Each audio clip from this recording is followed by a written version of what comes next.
little fool. I say, I repeat, it is the little fool Emmanuel Macron who opened the eyes of Africans. Little fool Emmanuel Macron who opened the eyes of Africans. Can you elaborate, please? Yeah, what the Europeans did when they missionared Africa, they put Christianity. So guys, welcome back. Thank you for passing by to click on this channel. I want to say big congratulations.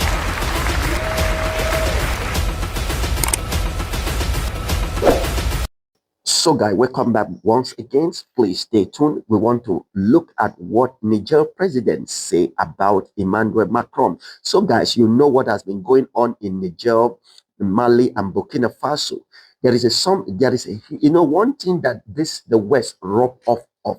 They rob African of is our history. It is now beginning to clear in our eyes that a lot of us does not know our history. So guys, please take a look of this revelation that Niger president, review about Emmanuel Macron.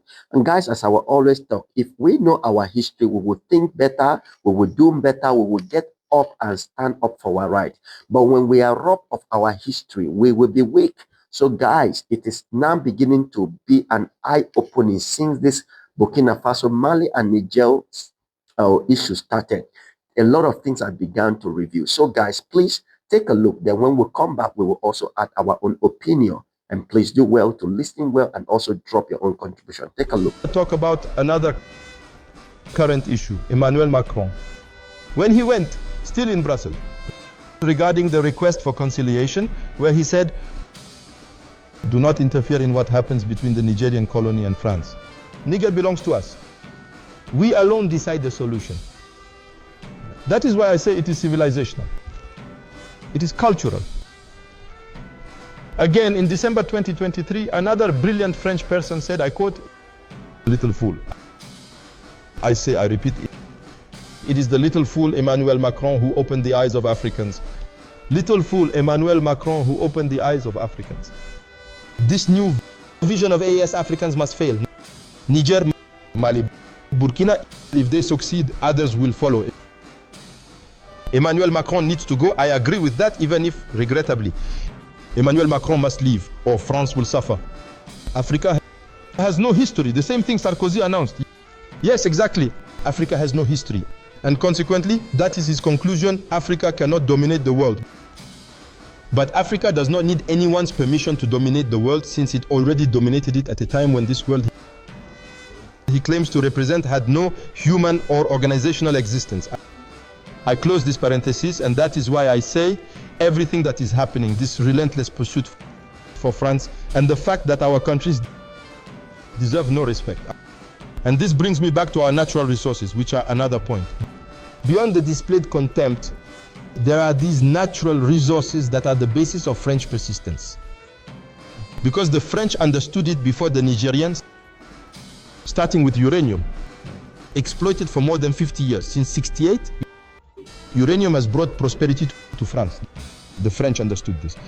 But uranium has brought misery and the death of Nigerians. Unfortunately, the Nigerians have not understood this. All our resources, whether on Nigerian national territory or in Burkinabe or Malian subsoil, are the target of this relentless pursuit, as the second point that we observe not only from France but also from all these Western powers who form a united front behind France. It has nothing to do with France's will to defend law or democracy, which are anyway given with variable geometry, evolving according to context and interests of these powers. So this is why France is relentlessly pursuing us. So guys, it's very funny. You heard what Niger president says. Okay, guys, you see, okay, take a look of Burkina Faso, Mali, and Niger, and the countries of where where France has exploited. Take a look of how those countries are wretched. If you go to Burkina Faso, Mali, and Niger, you will cry and weep. And these guys are living in the olden days, I don't know how to call, whether mud house or so. It's very funny that France is so, I don't know how to call it, whether it's heartless or what, that this guys has been taking This guy's natural resources, Mali, Niger, and other African countries with natural resources for the past 50 years. And take a look of the country.